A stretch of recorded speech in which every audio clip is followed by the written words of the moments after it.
Now, COVID vaccines for children under the age of 5 in the United States are still not available, even as the country lifted some of its final masking restrictions. Now, many parents across the United States, they're upset that more than a year after the Food and Drug Administration authorized emergency use vaccines for adults, they're still not able to get vaccines for children under 5. Here's a report.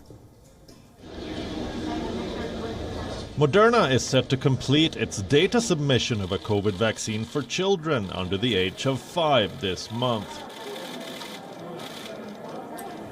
The organization, Protect Their Future, held a rally at the Food and Drug Administration headquarters asking the agency to start an immediate review.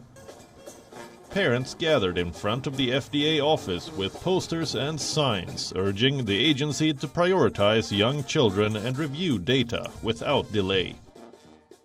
We're raising visibility and remembering the fact that every single time that you minimize the number of deaths that have happened amongst children from COVID-19, well, it may be a very small percentage.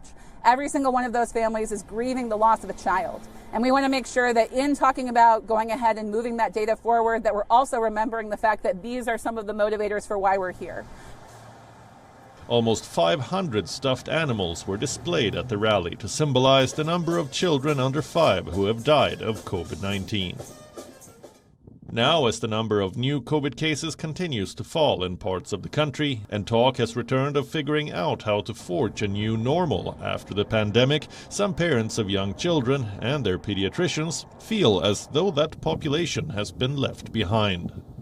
They think the FDA has not acted with enough urgency to make the vaccines available, leaving young children vulnerable to the virus and unable to return to ordinary life.